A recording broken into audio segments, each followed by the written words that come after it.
So you're probably wondering why I put the pink slip in your bulletin this morning. So if you have a pen and pencil, I'm going to ask you two questions, and I want you, if you would take the time to fill it out. First question I'm going to ask is, what is your favorite thing about the life we share in this faith community? And I will repeat that. What is your favorite thing about the life we share in this faith community? Second, would you be willing to invite someone you know to come and see and share the aspects of our congregational life that you enjoy? So, what do you enjoy about our faith community, and are you willing to go out and share that with the people that you know that are not church people? So take the time, fill that out. And if you want to return it to me in the offering plate, go ahead. If you want to keep it for yourself and just to think about it, that would be awesome. Thank you. So most of us have probably heard of Oprah Winfrey, right? When she was in the news this week about being on the Golden Globes and potentially maybe running to be the next president. Oprah has a big influence on a lot of people. When she had her talk show, she had about 15 to 20 million people watching her daily. Evidently, when she talked about a book, people listened. And that book that she talked about would usually skyrocket. One of the books was The Deep End of the Sea. Had only sold about 100,000 copies before Oprah talked about it. As soon as Oprah talked about it, the next few days, it sold almost 800,000 copies, propelling it to the top of the New York bestseller. Oprah has a lot of influence on a lot of people. Imagine if we took that same influence that she has and think about the influence that Jesus has on us. What has Jesus done for you? And have you gone out to share what Jesus has done to you like Oprah does? How often do we see something and we're quick to jump on the bandwagon and go spread the good news, or sometimes even the bad news about what we hear or what we have seen? How often when we leave church on Sunday do we run out and tell people about Jesus Christ and what Jesus Christ has done for us and in our lives? The gospel this morning comes out of John. And John is what we call the odd gospel. We have the synoptic gospels, which are the three first gospels. The fourth gospel is called the book of John, which is a little different. And throughout the lectionary year, we throw John in because during the lectionary cycle, it's a 3-year cycle, we don't throw John into the cycle. So during the year, John gets his due. And to this Sunday, we get to talk about John and what John is saying about Jesus here. So Jesus is in Galilee. And right before this, if you go back and read what it was prior to this, he called some of his other disciples. And today, in this reading, he calls Philip. And all he said to Philip was, "Follow me." And if you go back and read prior to that, the disciples did the same thing. Jesus said, "Follow me." They dropped their nets and followed him. In today's society, imagine if Jesus came and said, "Follow me," that means that if you drop your job, you move out of your house, and you take everything you have and you go and follow Jesus. Or not even take everything you have. You take probably what's on your back and you go and follow Jesus. So Jesus must have been something special about him, because I don't think there's too many people that I have met who said, "Come follow me," that I would drop everything I have to follow that person. And then he comes to Nathanael, or Philip, being like how we should be. When he saw and Jesus said, "Follow me," he didn't hide it in a bottle. He went and told his friend Nathanael. Said, "Hey, Nathanael, guess what? I just saw the person that Moses talked about." And he told him he was from Nazareth. And what was Nathanael's response? Can anything good ever come from Nazareth? See, that was a kind of a rivalry, so it'd be like for us in Selah, can anything good come from Yakima? He was kind of being sarcastic. There's a rivalry between the cities up there. But the thing that we need to look at is, what did Philip do? Did Philip try to argue with Nathanael and say, you got to come and see this Jesus guy. Come on, you got to do it. And try to argue him into it? No, he said, come and see. Come and see with your own eyes who Jesus is and what Jesus can offer you.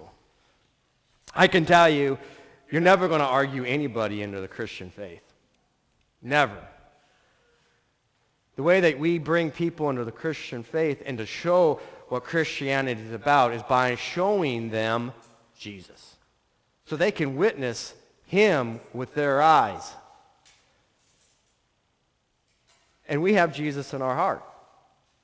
And when we do actions that show Jesus, they see that. But non-Christians, when we go out and do things that we're not supposed to be doing, they see that as well.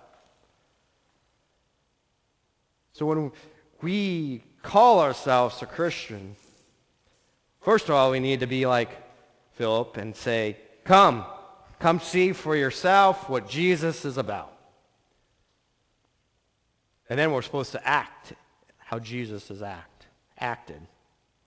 And not to argue about Christianity with people. Like I said, there's not very many cases in this world where somebody was argued into being a follower of Christ. Tell them to come and see what Christ has to offer. And in this instant, Nathanael listened. He did. He went to see Jesus. And when he was far off, Jesus saw him coming towards him, and Jesus said, well, this guy is a pretty good guy. He's a man without deceit.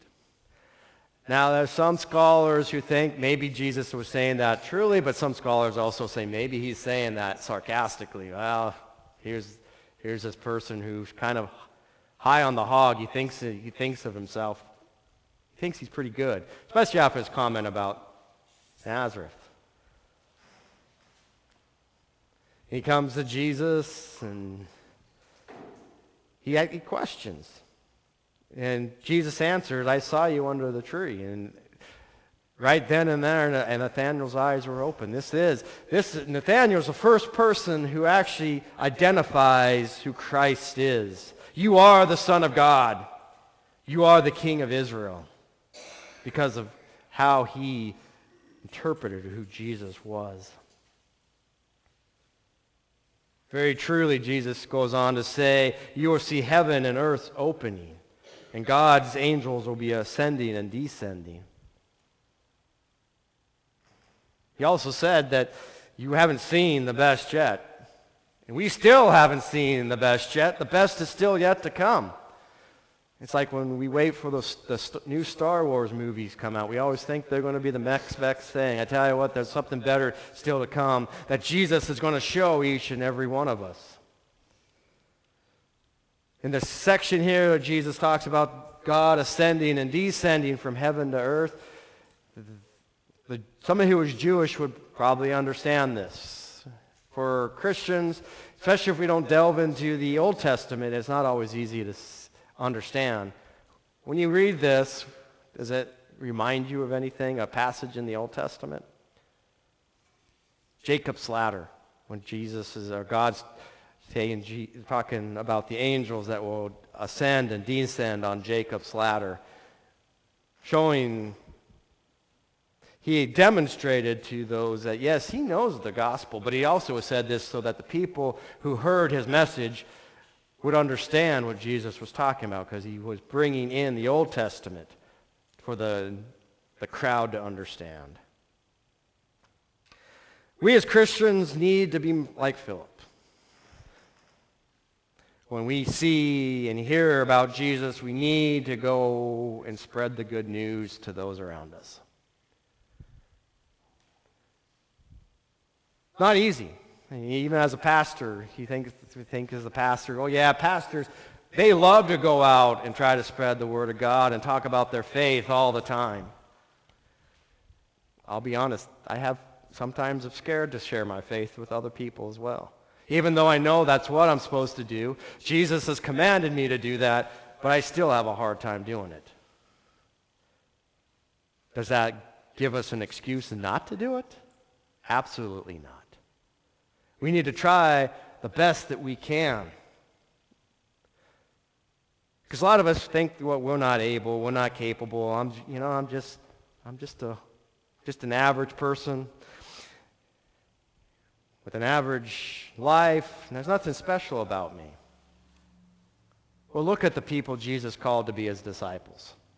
Were they Pharisees? Were they Sadducees? Were they presidents? No, they were fishermen. They were tax collectors. Really, in that society, they were average, so maybe below average. So when you think that you're not worthy to be called by Jesus to go and do the work of Jesus, think again. Because he calls average and ordinary people.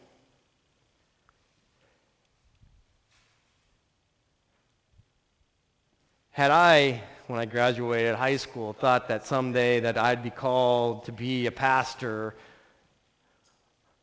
I would have told you you were crazy. You need to go into a sane asylum, because there's no way I'm going to ever be a pastor. I'm not going to follow Jesus. I mean, even though I'd been involved in youth group, in Sunday school, and active in my church, there was no way I wanted that to be my full-time occupation.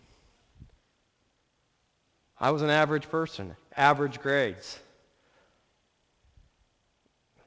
Like Moses, I had a speech impediment, which has somewhat gotten better, but sometimes you will probably, when I read, you probably hear me slip up on words. But when God gets a hold of you and says that you're going to do something, it's like when Paul was on the road to Damascus, or Saul, and God came to him. He gave him the 2x4. I say it's a 2x4, saying, okay, you're going to follow me. You don't get much of a choice. But like we read today, usually when Jesus wants us, he comes to us. He came to Philip. He saw Nathanael coming from a distance, and he went to Nathanael. Or if we go to the story in the Old Testament with Samuel, God came and said, here I am. God talked to me. He said, here I am. He said it 3 times. He came to him and called him. So where is God calling you? And are you listening? Do you think you have the gifts and the skills to be able to do the work of God? I saw a thing on Facebook this week. God does not make junk. Each and every one of us has the ability and the gifts and skills to do God's work. But are we willing? When Jesus says, come follow me, are we willing to put down our nets? Are we really willing to put away our calendars? That you look at my calendar right now, every day is full of stuff. Am I willing to shut that calendar and say, okay, God, what do you want me to do? Or do we just continue to live the lives that we have?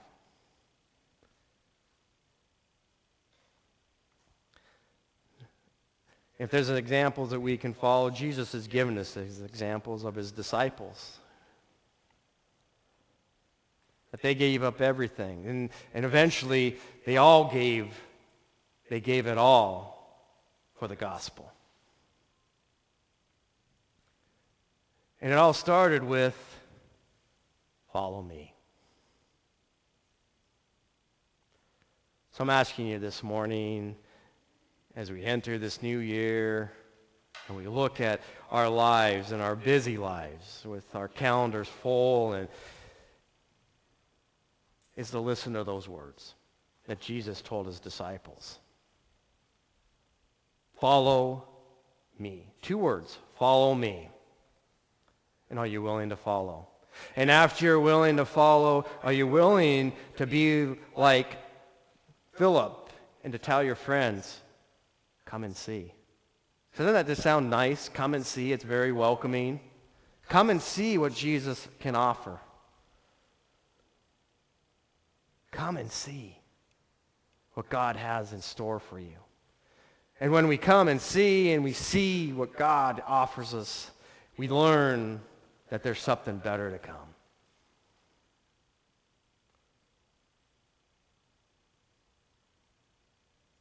And once again, for the disciples, it started with, follow me. So are you willing to follow Jesus today and for the rest of your life? If you are, say amen. Amen. Amen.